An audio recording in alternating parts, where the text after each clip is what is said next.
Husband made his wife feel small until she walked away and never returned back.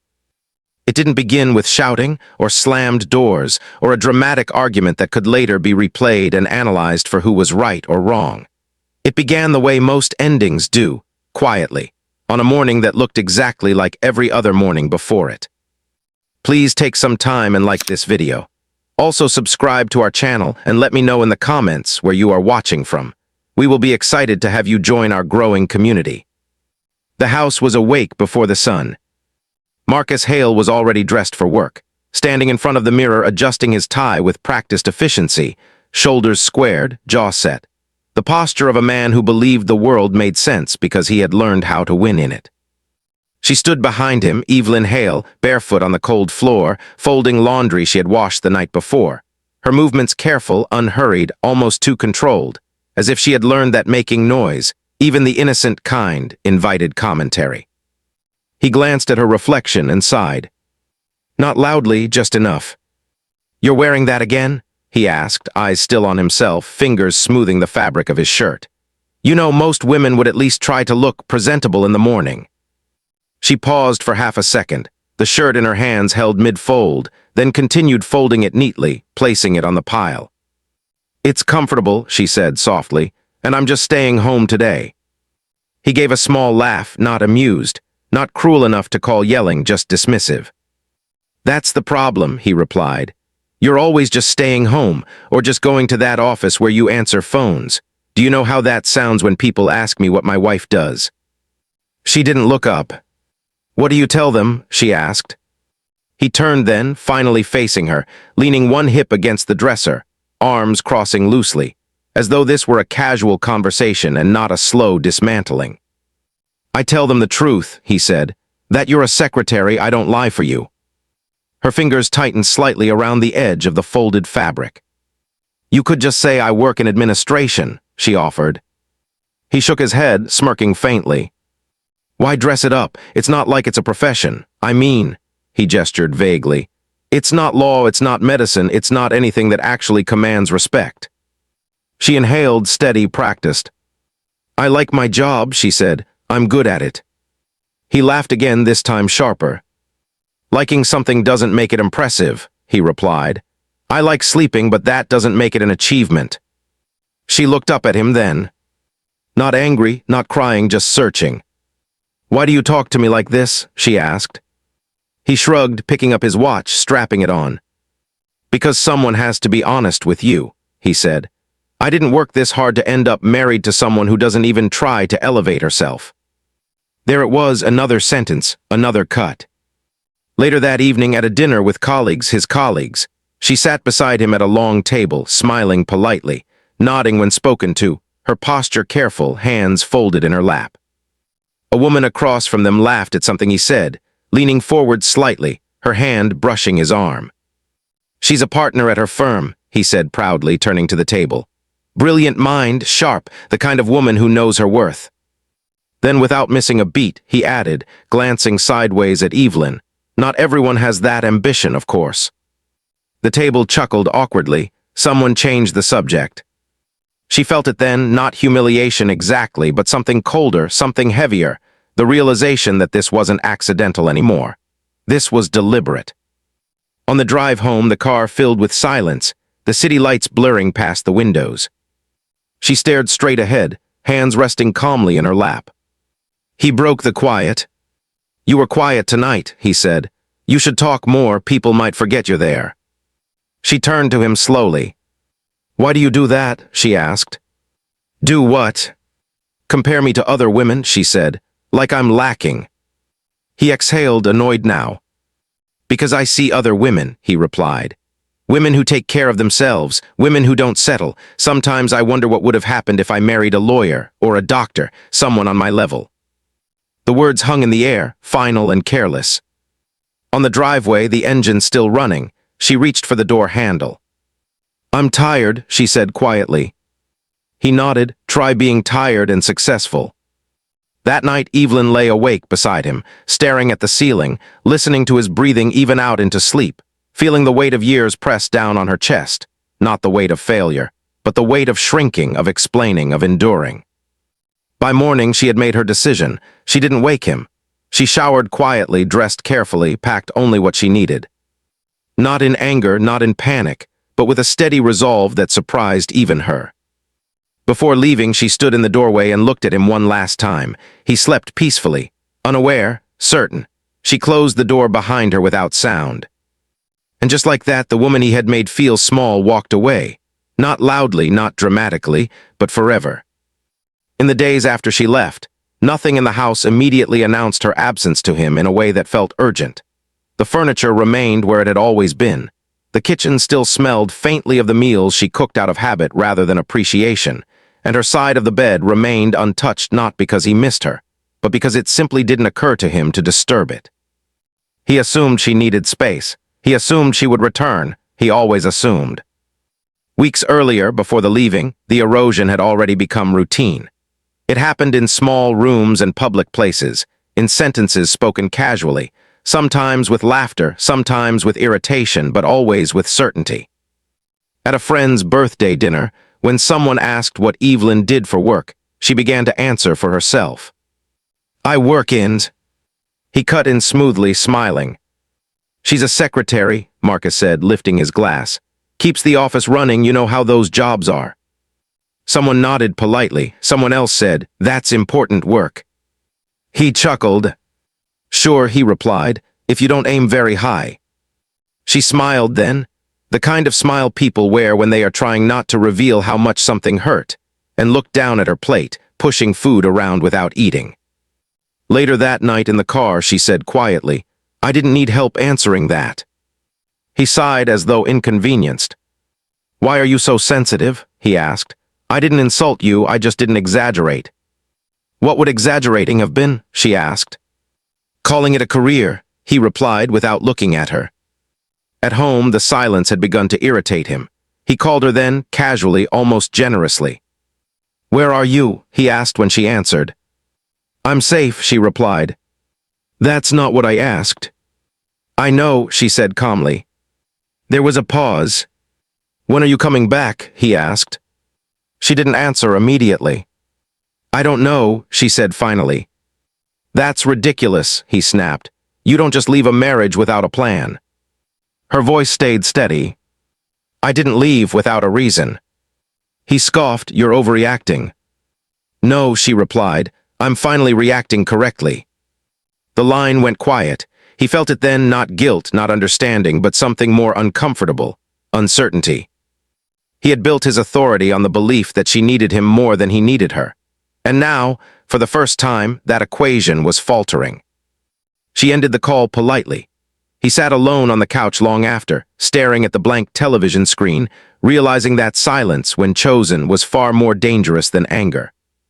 And somewhere between her first uninterrupted breath and his first unanswered question, the balance began to shift, quietly, irreversibly.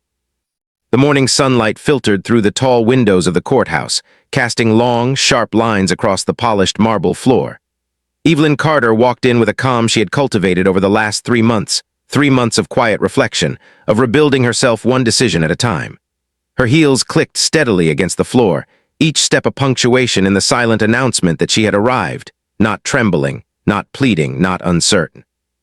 From the back of the courtroom, Marcus Hale appeared, perfectly composed in his tailored navy suit. His eyes locked on her immediately, narrowing just slightly, the kind of small gesture that spoke volumes about a man used to getting his way. He stepped forward before the proceedings could begin, catching up to her just outside the courtroom doors. "Evelyn," he said, voice low but controlled, eyes searching hers. "You don't have to do this, please think about it. This is a mistake." Evelyn paused, adjusting her blazer, standing a fraction taller. She met his gaze directly, and for the first time in years, Marcus realized she was unflinching.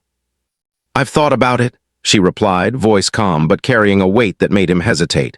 "For 3 months, and every day I've realized that staying is the mistake." He leaned closer slightly, lowering his voice as if trying to persuade her in secret.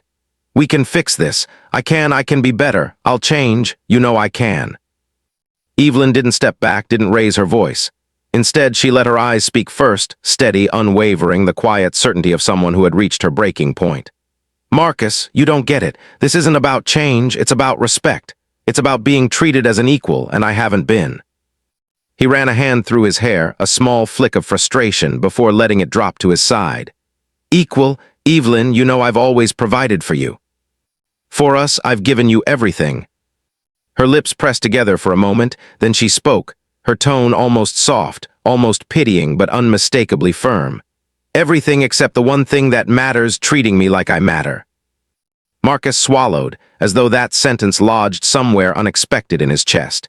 He leaned closer again, lowering his voice further, trying to coax, to cajole, to command even in this moment. "If you file these papers today, you'll regret it. Everyone, your friends, your family, will wonder why you threw away a marriage that could have been perfect." Evelyn tilted her head slightly, watching him carefully. "A marriage where I'm small, where my opinions are trivial, where every success I have is dismissed. That's not perfect, Marcus. That's not love. That's a cage." He stepped back, his hands flexing at his sides, a slight tremor betraying his usual calm. I thought you loved me," he said, voice rising just slightly, desperation creeping in. "I thought you knew I wanted the best for us." "You wanted the best for you," she replied, almost a whisper, "and the best for me was never enough." A hush fell over the hallway as some of the early arrivals glanced toward them. Evelyn ignored them, keeping her eyes locked on his, letting him feel the full weight of her resolve. Marcus's face hardened, but there was tension there now, a crack in the armor of certainty he had always worn. "So you'll just walk away, just like that?" "I've walked away," she said quietly, "for 3 months already. This is just making it official." He ran a hand down his face and let out a long exhale. I can't believe this. We can still fix it. I'll do whatever it takes." Evelyn's lips curled slightly, not in a smile, but in the faintest recognition of her own power. "Marcus, you don't get to decide anymore. I make the choices now, and this is the choice I make." Inside the courtroom, she placed the papers on the judge's desk with calm precision. Marcus followed, lingering by the doorway, his posture rigid, jaw tight, eyes never leaving her face. The judge glanced at them both, raising an eyebrow. "Ms. Carter, you understand the consequences of filing this petition?" "I do," Evelyn replied, voice clear, strong, resonant, and calm. "I understand completely." Marcus shifted on his feet, trying once more, his voice barely a whisper now. "Evelyn, don't do this. You're walking into a life of uncertainty. I can give you everything you've ever wanted." She let out a quiet laugh, almost melodic, tinged with sadness and relief. "I want respect, Marcus. I want to be seen. I want to be heard. That's something you can't give me. Not now, not ever." Marcus's shoulders slumped slightly. He opened his mouth, closed it, tried again. "We can start over. I can change my ways." She shook her head gently, her hair swaying as she turned slightly to face him fully.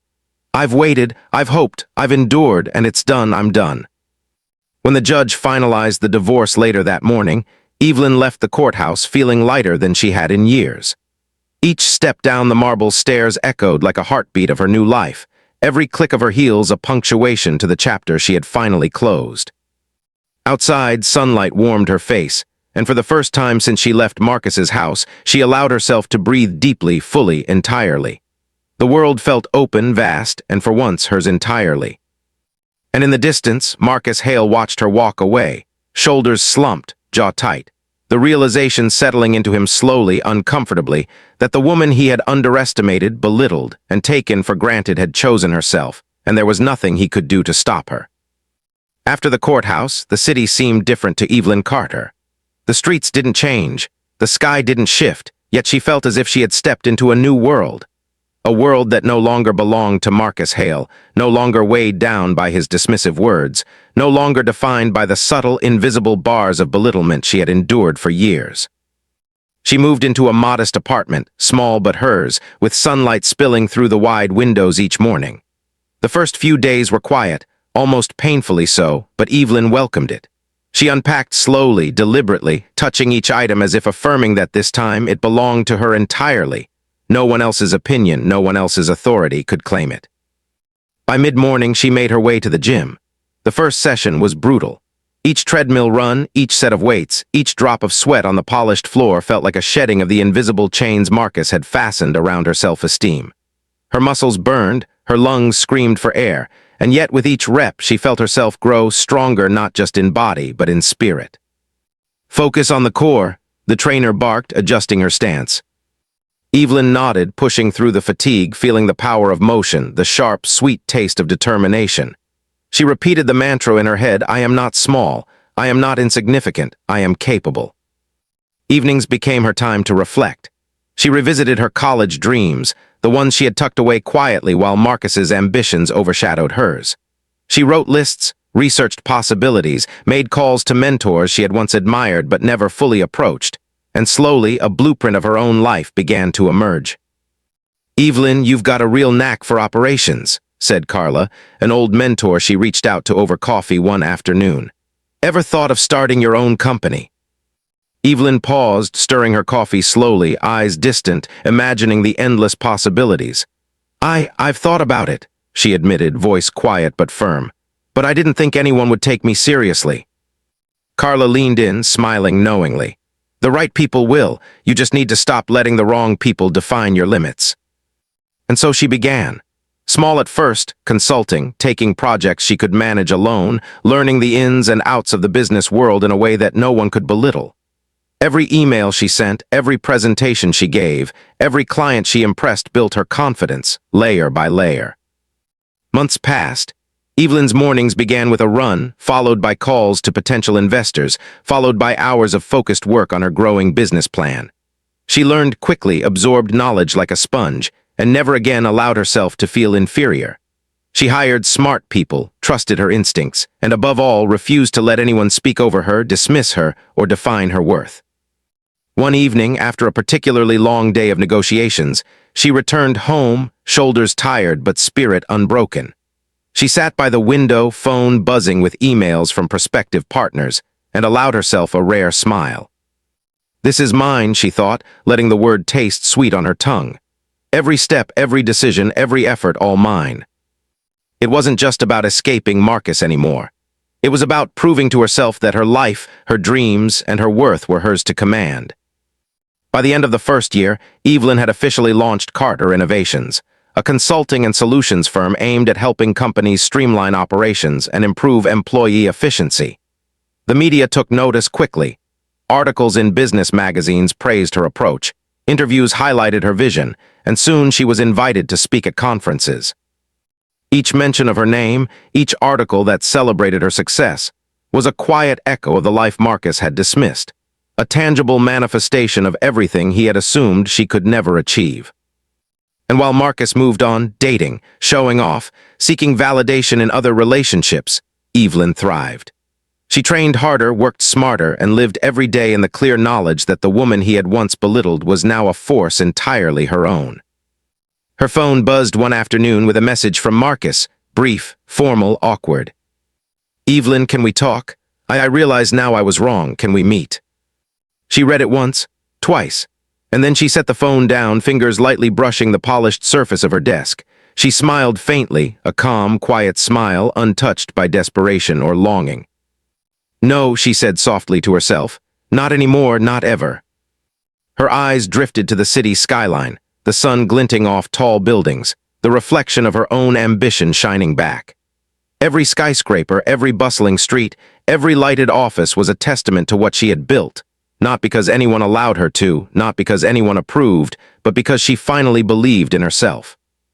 And somewhere deep down, she knew this was only the beginning. The first time Marcus Hale saw Evelyn again, it was not in a boardroom he controlled, nor at a dinner party where he could parade his influence. No, it was a conference, a bustling hall filled with entrepreneurs, investors, and journalists, all buzzing with excitement over the latest innovation and success stories. Marcus had been invited as a guest speaker, a brief nod to his wealth and prestige. But Evelyn, seated center stage as the keynote speaker, commanded the room with a presence he hadn't anticipated. She stepped up to the podium, dressed in a tailored suit that fit her like armor, hair perfectly styled, voice steady, magnetic. Every eye turned toward her, hanging on her words, her confidence radiating like sunlight through glass.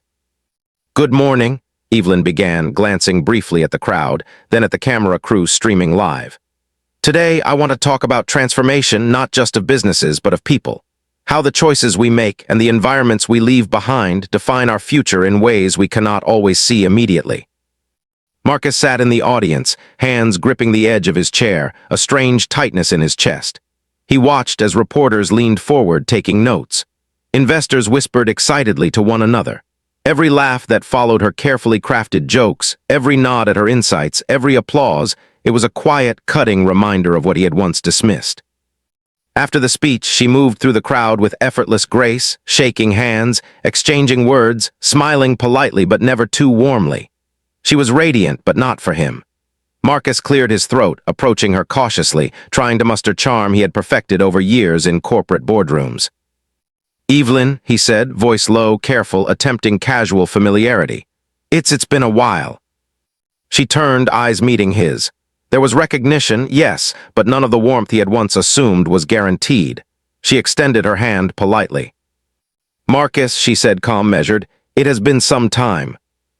I didn't realize," he started, then faltered, swallowing hard. "I mean, you've done incredible things. I didn't expect this." Evelyn arched an eyebrow slightly, tilting her head. "Didn't expect what exactly? That I would live my life without your approval?" He chuckled nervously, glancing around as if to find an escape from the truth he couldn't deny. "No, not that. I mean, yes, that. I just didn't realize you had this vision." She smiled faintly, a smile that was neither cruel nor inviting, simply factual. "I had a vision long before you were ready to see it. I just didn't have the time to follow it while you were busy, reminding me of my limitations." Marcus ran a hand through his hair, frustration and disbelief battling within him. I didn't mean to, I didn't think." Evelyn shook her head slightly, stepping back, letting the words hang in the air like smoke. "No, Marcus, you didn't think, you assumed, and assumptions have consequences. Actions or lack thereof define lives, not intentions." He looked at her then, really looked, taking in the poise, the confidence, the unshakable aura she exuded. The very woman he had spent years undermining, now standing taller than anyone in the room, admired, respected, untouchable. I want to explain," he said finally, desperation creeping into his tone. "I realize now I treated you unfairly, that I—" "Stop," she interrupted softly, but with steel beneath the softness. "There's nothing to explain, Marcus. This isn't about you anymore, not your apology, not your regret. This is about me, my work, my choices, my life. And in case it wasn't clear, you have no place in it anymore." He froze, a flush rising to his face. The murmurs of the crowd, the buzz of cameras, even the subtle whisper of her assistants passing by, all accentuated the silence between them. Marcus had always believed he could control situations with words, influence, charm. But here, faced with her presence and independence, he was powerless. "Evelyn, please," he began again, but she shook her head, smiling faintly. "Please nothing, you had your time," she said, voice steady, eyes unwavering. "You taught me exactly why I left, and I won't let anyone, even you, diminish that growth again." Marcus looked down, ashamed, the weight of his past arrogance pressing down on him like a physical burden. He had assumed she would wait, assumed she would be small, assumed she would always bend to the gravity of his ego. But the woman he had made feel small had not only walked away, she had soared. Evelyn turned away gracefully, moving toward a waiting crowd of journalists and investors, leaving Marcus standing there, isolated in the realization that some doors, once closed, do not reopen. And for the first time, Marcus understood fully the cost of his arrogance, the opportunity lost, the love squandered, the woman he thought was beneath him now untouchable, unstoppable, untied from him forever. By the time Marcus Hale began to notice the magnitude of Evelyn's transformation, she had already built a rhythm, a life entirely independent of him, a life he could no longer touch. She had taken the months after the divorce to not just heal, but to evolve. Every morning, Evelyn woke before dawn. The gym had become her sanctuary, the clang of weights, the echo of her own breathing, the discipline of training every muscle, every sinew, a reminder that control was not given, it was earned. She pushed herself to the limits she had once been told she could never reach, until sweat and determination replaced the shame Marcus had tried to instill. At work, she no longer asked for permission. She created opportunities. She met investors, pitched ideas, and learned quickly how to read people, how to anticipate doubt, how to wield confidence like a weapon. Her company, a modest consultancy at first, began attracting attention. Journalists wrote profiles on the young woman who had risen from the shadows of personal compromise, noting her sharp mind, her focus, her insistence on excellence. One evening at a small media gathering, she found herself surrounded by reporters and photographers. Cameras clicked, flashes stung her eyes, questions flew fast.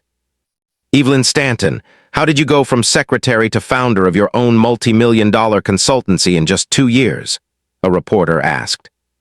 She smiled, poised, her voice calm but magnetic. "I simply stopped waiting for validation from people who had no interest in giving it. I focused on what I could control, what I could change, and I did it, one day at a time." Another reporter leaned closer. "Was there a moment you realized you could do this without anyone else's support?" Her eyes flicked briefly to the side, and for a heartbeat, Marcus's face flashed in her mind, the dismissive smirks, the public jabs, the words meant to belittle. She took a slow breath, letting it go in a whisper meant only for herself. "Yes," she said finally. "I realized that the only person whose approval mattered was mine." Meanwhile, Marcus's life had become a quieter, subtler kind of chaos. The lawyer he had started seeing after Evelyn's departure was ambitious, beautiful, and socially polished, but the relationship lacked the depth he had once taken for granted. Conversations felt strained, nights spent in silent tension. He noticed, almost too late, that no amount of charm, wealth, or influence could recreate the bond he had destroyed. It was during an industry gala, months later, that Marcus finally confronted reality. He spotted Evelyn across the grand hall, standing confidently among investors, her laugh ringing clear, radiant in a way he could not diminish. He approached her carefully, trying to recreate the casual authority he had always wielded. "Evelyn," he began, voice smooth, attempting to charm, "you've really done something incredible here." She turned slowly, eyes sharp, appraising, and for a heartbeat he thought he might see the old warmth, the vulnerability. But there was none. Only poise, only presence, only power. "Thank you," she said, politely, firmly. "It's been a lot of work, but worth it." He tried again, stepping closer, lowering his voice. I didn't realize how much potential you had. I wish I had supported you differently." Evelyn shook her head lightly, tilting her chin with that subtle, unyielding grace. "Marcus, wishing changes nothing. Support is meaningless when it comes after the fact. I don't need your regret. I've already built my path. You had every opportunity to walk it with me. You chose otherwise." He faltered, unsure of what to say, his usual certainty crumbling. He remembered the countless mornings he had criticized her attire, the dinners where he praised other women in her presence, the casual, cutting remarks meant to elevate himself while diminishing her. And now, all those years of subtle cruelty echoed back at him, not as accusations, but as the undeniable truth of what he had lost. He started, voice shaking. "I never thought you would." She held up a hand, stopping him mid-sentence. "I already walked away, Marcus, and I didn't just walk away from you, I walked toward myself. I don't need to explain further. I don't need your apologies. I don't need your attempts to reclaim what you lost." The realization hit him then, fully, like cold rain soaking through a suit. The woman he had made feel small was no longer small. She had grown beyond him. She had become untouchable, independent, admired, and unstoppable. And the finality of that truth, the fact that she no longer needed him, burned deeper than any argument, any fight, any insult ever could. Evelyn's phone buzzed, a subtle signal that her next meeting was about to begin. She smiled faintly at Marcus, a smile without invitation, without softness, without doubt. "Excuse me," she said lightly, turning gracefully. "I have work to do." And with that, she walked away, the crowd parting seamlessly around her, leaving Marcus standing alone, wealth intact, status undiminished, but powerless in the face of what he had destroyed.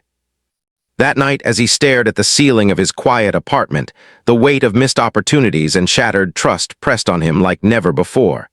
The man who had believed himself indispensable had learned the most brutal lesson. Some losses, once made, cannot be undone. And somewhere far away, Evelyn trained, strategized, grew, and thrived. A life reclaimed, a power earned, a victory quiet but absolute. It was a crisp autumn evening when Marcus Hale first heard the news that pierced through the carefully constructed walls of his ego. Evelyn Stanton was engaged, soon to be married to another man. The announcement had come in a casual headline on a business magazine website, accompanied by a photograph of her smiling, radiant, arm in arm with a man, whose presence seemed to amplify her glow rather than diminish it. Marcus stared at the screen in disbelief, the room around him suddenly muted. His apartment, so meticulously arranged, seemed smaller, colder, as though it were punishing him for what he had ignored, for what he had thrown away. He rubbed his face, took a deep breath, and muttered under his voice, How did it get this far?" He remembered the early days vividly, college classrooms filled with laughter, late-night study sessions, the way Evelyn had tucked a strand of hair behind her ear as she concentrated on her notes. He remembered the first time he held her hand, the way her fingers curled naturally into his, as though they had been waiting for each other all along. He remembered promises whispered softly in the quiet of their shared dorm room. "We'll make it. Together." Determined to reclaim a sliver of control, Marcus picked up his phone. He knew the conversation could go nowhere, that it might even humiliate him further, but he was compelled to try. The call went through. Evelyn answered on the second ring. "Hello," her voice was steady, calm, but there was an unmistakable distance in it. "Evelyn, it's me," Marcus began, his tone attempting casual familiarity. I saw the news, congratulations." "Thank you," she replied evenly. "I appreciate that." He hesitated, searching for the right words, the right mix of charm and vulnerability. "Look, I know things ended badly between us and I." "You think I don't know?" she interrupted gently yet firmly. "You think I don't remember every word, every glance, every insult?" He swallowed hard, the weight of truth pressing against him. I just want to say we started something special. We were young, in love, I made mistakes, but..." Her laughter was soft, controlled, not mocking, but sad in a way that cut deeper than any anger could. "Marcus, we did start something special, but you spent years trying to make me feel small, trying to convince me that I was never enough. You can't undo that now by remembering the past." He stepped closer to the window, looking out at the city lights as though they could provide an answer he could not find within himself. "Evelyn, I never realized how far I pushed you. I thought I was honest. I thought I was guiding you, helping you." "You were undermining me," she said softly. "You were constantly reminding me that I wasn't on your level, that I could never measure up. I loved you, Marcus. I tried to stay. I tried to explain myself. But love isn't enough when the other person believes they are always above you." His chest tightened, a cold awareness settling in. The reality of her words, the simplicity of the truth, left him almost breathless. "So, what now?" he asked quietly, almost afraid of the answer. "Now," she said, her voice calm, resolute, "I've built a life for myself. A life where I am respected, valued, and free to grow. I'm getting married to someone who sees me for who I am, not what I am compared to them, and I have no room for those who tried to diminish me." He closed his eyes, feeling the finality of it. He thought of every dinner where she had smiled politely while he praised other women. He remembered the mornings when she had silently endured his comparisons. He recalled how he had once bragged about her intellect to friends, only to dismiss her accomplishments moments later. Every small cut, every careless word, every dismissive glance, all of it came crashing back, undeniable, irretrievable. I'm sorry," he whispered, not as an attempt to reclaim her, but as a confession to himself, an acknowledgement of the man he had failed to be. Evelyn's voice softened, almost as if she had been expecting this. "Sorry doesn't change the past, Marcus. It doesn't restore lost years or erase the things I endured, but I've moved on, and so should you, with reflection, not regret, but with understanding." He stayed silent, staring at the floor, letting the weight of his choices settle into him. For the first time in years, he felt powerless. Not because of money, status, or influence, but because he had finally lost something far more valuable, the trust and heart of a woman he had once claimed to love. And somewhere far away, Evelyn stood beside her new partner, smiling into a future she had earned with sweat, perseverance, and courage. She had walked away from diminishment and found herself entirely. Marcus Hale would never forget her, but he would never reach her again. And in that quiet, painful realization, he understood something vital. Sometimes the people we try hardest to control are the very ones who teach us the greatest lessons. And sometimes, the most important lessons come far too late. The phone slipped from his hand. He let it rest on the table untouched. For the first time in his life, Marcus reflected not on how to win, but on how he had lost and what that loss had cost him forever. If you found this story interesting, please remember to like this video and hit the subscribe button. Also turn on the notification so you don't miss out on any of our amazing videos. And lastly, endeavor to share this video with your friends. Thank you and see you in the next video.